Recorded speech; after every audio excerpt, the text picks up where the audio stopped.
Welcome students. आज हम लोग पढ़ने वाले हैं हिंदी भाषा का एक बहुत ही महत्वपूर्ण और दिल को छू लेने वाली कविता। यह कविता देशभक्ति और राष्ट्रीय भावना से ओतप्रोत है। यह क्लास 8 के हिंदी भाषा के प्रांजल से ली गई है और इस कविता के द्वारा राष्ट्रकवि रामधारी सिंह दिनकर जी हमारे देश के ग्रामीण परिवेश में रहने वाले, गरीबी के दुष्चक्र में पिसने वाले किसानों और दलित देशवासियों की पीड़ा का बड़ा ही मार्मिक चित्रण करते हुए उनके प्रति आगाह कर रहे हैं कि हमें उनकी दीनहीन दशा के बारे में सोचना चाहिए और उनकी सहायता करनी चाहिए। इस कविता में कवि ने अमीरों को झकझोरते हुए गरीबी व ग्रामीण जीवन का बड़ा ही मार्मिक चित्रण किया है। उन्होंने अमीरों को संबोधित करते हुए पूछा है कि क्या उन्हें अपने गरीब देशवासियों को देखकर कोई दुख नहीं होता। आखिर उनकी संवेदनाएं इतनी क्षीण क्यों हो गई है कि हमारी अंतरात्मा इस आग को बुझाने के लिए प्रवृत्त नहीं होती, अर्थात अपने ही देशवासियों के, गरीब देशवासियों के दुख को देखकर भी हमारी आत्मा उनकी तकलीफ को कम करने के लिए आगे नहीं बढ़ती। क्या हमारी संवेदनाएं इतनी क्षीण हो गई हैं? और इसी बात को बतलाते हुए और हमारे अंदर के सोए हुए इंसानियत को जगाते हुए रामधारी सिंह दिनकर इस कविता के माध्यम से हमें जागरूक कर रहे हैं कि हम अपने गरीब देशवासियों के दुखों को देखकर उनकी सहायता करें, उनके बारे में सोचें। अगर हम सामर्थ्यवान हैं तो उनकी मदद करें। श्री रामधारी सिंह दिनकर जी का जन्म 23 सितंबर 1908 ईस्वी को और उनकी मृत्यु 24 अप्रैल 1974 ईस्वी को हो गई। श्री रामधारी सिंह दिनकर हिंदी के एक प्रमुख लेखक, कवि व निबंधकार थे। वे आधुनिक युग के श्रेष्ठ वीर रस के कवि के रूप में स्थापित हैं।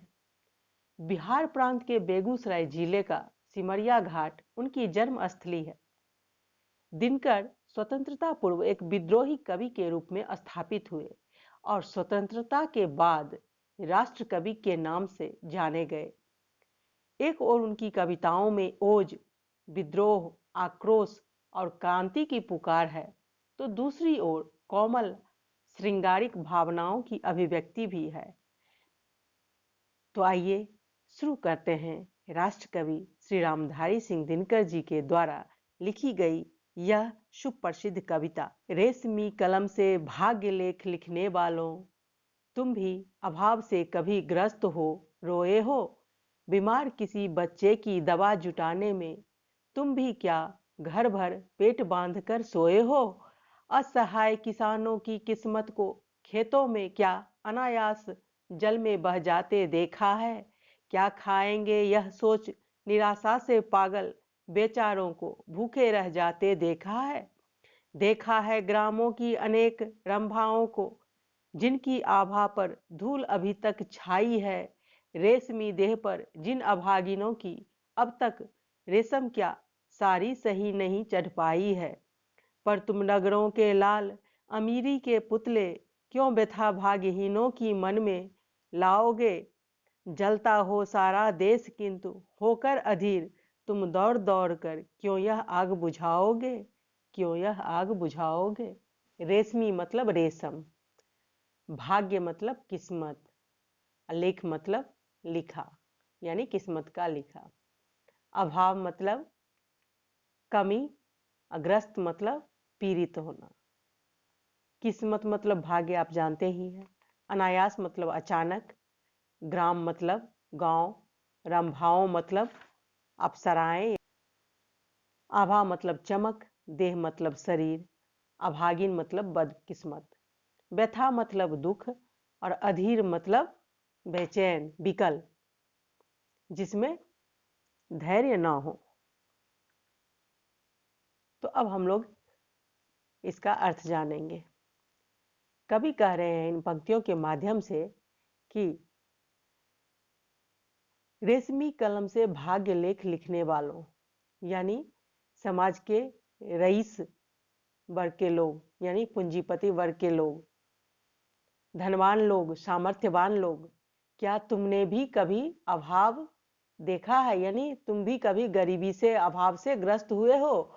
और गरीबी से ग्रस्त होकर, यानी गरीबी में पड़कर कभी तुम रोए हो? क्या तुम्हारे घर में भी किसी बीमार बच्चे की दवा जुटाने के लिए कभी ऐसा समय आया है कि पैसे नहीं हो और पूरा घर भूखे पेट सोया हो? असहाय किसानों की किस्मत को खेतों में क्या अनायास जल में बह जाते देखा? इन पंक्तियों के माध्यम से कवि यह कहना चाहते हैं कि हमारे देश में, खास करके बिहार के रहने वाले थे रामधारी सिंह दिनकर जी, तो कह रहे हैं कि बिहार में हर साल क्या होता है कि कभी बाढ़ आ जाती है तो कभी सुखाड़, और किसी बार बाढ़ के चलते सारी फसल बर्बाद हो जाती है और किसी बार सूखे के चलते।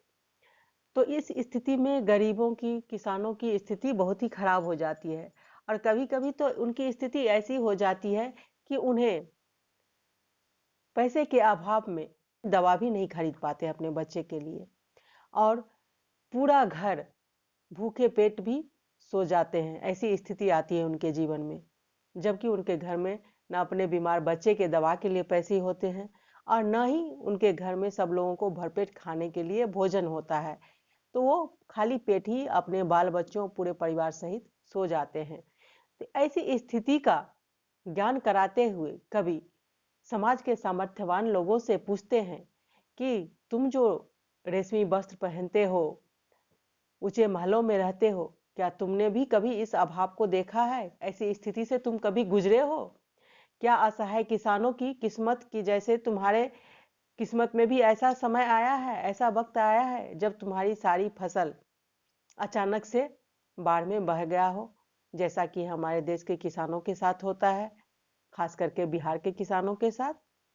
और क्या तुमने भी कभी ऐसी स्थिति का सामना किया है जब तुम्हें हमारे बच्चे क्या खाएंगे, किस तरह से वो भूखे रह जाएंगे, ऐसी निराशा भरे समय को तुमने कभी देखा है, कभी भोगा है? जिस तरह से हमारे देश के किसान जीते हैं, जिस तरह से उनके बच्चे भूखे रहते हैं, भूखे सो जाते हैं, और ऐसी स्थिति को देखकर निराशा और हताशा में वो किसान, उनके परिवार किस तरह से अपनी जीवन जीते हैं, क्या ऐसी स्थिति को तुमने कभी देखा है, महसूस किया है? देखा है ग्रामों की अनेक रंभाओं को, रंभा मतलब सुंदर महिलाएं और स्त्री, जिनकी आभा पर धूल अभी तक छाई है, रेशमी देह पर जिन अभागिनों की अब तक रेशम क्या साड़ी से ही नहीं चढ़ पाई है। अब वो सुंदर महिलाएं जिनके शरीर पर रेशमी साड़ी तो क्या, एक ढंग की साड़ी भी नहीं चढ़ पाई है, यानी उनकी किस्मत इतनी खराब है कि वो इतनी सुंदर होते हुए भी कभी एक ढंग की साड़ी भी नहीं पहन पाती हैं अपनी दयनीय स्थिति की वजह से। और तुम तो महलों में रहते हो, तुम्हें इन सब बातों का क्या ज्ञान, तुम क्या सोचो इनके बारे में? पर तुम नगरों के लाल अमीरी के पुतले क्यों व्यथा भाग्यहीनों की मन में लाओगे? जलता हो सारा देश किंतु होकर अधीर तुम दौड़ दौड़ कर क्यों यह आग बुझाओगे? और इस चौथे पैराग्राफ में कवि कहते हैं कि पर तुम जो धनवान अमीर लोग हो, जो बड़े बड़े शहरों में रहते हो, बड़े बड़े महलों में रहते हैं, अमीरी में पले बढ़े हो, अमीरों के पुतले हो, तुम्हें इन भाग्यहीनों के, यानी इन गरीब किसानों के, बदकिस्मत किसानों की दुख तकलीफ, व्यथा मतलब दुख तकलीफ, तो क्या तुम जो इतने शान शौकत में पले हो, रेशमी कपड़े पहनते हो, महलों में रहते हो, तुम्हें इन गरीबों की दुख तकलीफ क्या तुम्हारे मन में आएगी? क्यों तुम उनको देख पाओगे? क्योंकि तुमने तो कभी इन कष्टों को भोगा ही नहीं है। और जब हमारा देश जल रहा हो, जब हमारे देश के किसानों की, जो कि अन्नदाता हैं, उनकी स्थिति इतनी बदतर है, अगर ये किसान काम ना करे, ये अन्न ना उपजाए तो सारा देश भूखा रह जाए, फिर भी हम सब इनकी स्थिति को देखकर भी अधीर नहीं होते, यानी विकल नहीं होते इनकी स्थिति को देखकर और चुपचाप इनको खाली पेट सोते हुए, दुख तकलीफ में जीते हुए देखते हैं। तो कह रहे हैं कभी कि ऐसे अमीर लोग, धनवान लोग, जबकि सारे देश को चलाने वाले इन किसानों की स्थिति ऐसी है, सारा देश जल रहा हो फिर भी अधीर होकर तुम दौड़ दौड़ कर क्यों यह आग बुझाओ? क्या तुम अधीर होकर, विकल होकर इस आग को बुझाओगे? यानी इन गरीबों के, किसानों के दुख तकलीफ को दूर कर पाओगे? क्या उनके लिए तुम कुछ कर पाओगे? उनकी सहायता कर पाओगे? उनकी स्थिति को देखते हुए उनके लिए आगे बढ़कर आओगे? उनकी इस दुख तकलीफ को मिटाओगे? तो इस प्रकार इस कविता के माध्यम से श्री रामधारी सिंह दिनकर जी ने हमारे देश के गरीब किसानों की दयनीय स्थिति का बहुत ही मार्मिक वर्णन किया है और हमें यह बताया है कि जो किसान हमारे देश के अन्नदाता हैं, 130 करोड़ लोगों के पेट को भरते हैं, उनकी खुद की स्थिति कितनी दयनीय है कि उनके घर में उनके बच्चों को सही समय पे दवा नहीं मिलती, 2 वक्त का भोजन नहीं मिलता।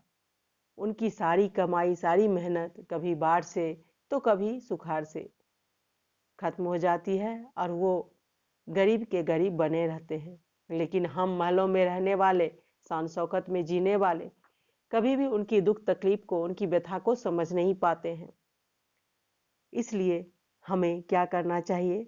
हमें समाज और देश की दुर्व्यवस्था के प्रति गंभीरता से सोचना चाहिए, गरीबों और असहायों की मदद करनी चाहिए, दूसरों की तकलीफों को समझना चाहिए और अपने सामर्थ्य के अनुसार, यानी अपने शक्ति के अनुसार, अपनी क्षमता के अनुसार परोपकार के कार्य में अपना योगदान करना चाहिए। जिस तरह इन गरीबों और किसानों की बात हमने इसमें पढ़ी, तो ऐसे लोगों को हमें मदद करनी चाहिए। अगर हमारे पास सामर्थ्य है, क्षमता है, तो ऐसे लोगों के लिए काम करना चाहिए, क्योंकि ये हमारे देश के अन्नदाता हैं और इनकी स्थिति अच्छी होगी तो हमारा देश भी आगे बढ़ेगा। तो उम्मीद है यह कविता आपको बहुत अच्छी तरह से समझ में आ गई होगी और यह वीडियो आपको बहुत अच्छी लगी होगी। अगर आपको यह वीडियो अच्छी लगी है और यह कविता आपके लिए बहुत उपयोगी है, तो फिर आप फटाफट इस वीडियो को लाइक कर दें, अपने दोस्तों के साथ इसे ज़्यादा से ज़्यादा शेयर करें। साथ ही अगर आप इस चैनल पर नए हैं तो इस चैनल को फटाफट सब्सक्राइब करके बेल आइकन को एक्टिव कर दीजिए, ताकि आने वाली सभी वीडियोज़ की नोटिफिकेशन आपको सबसे पहले मिले। और इसी तरह हमारे साथ बने रहिए ताकि आपको और भी अच्छी अच्छी वीडियो देखने के लिए मिले।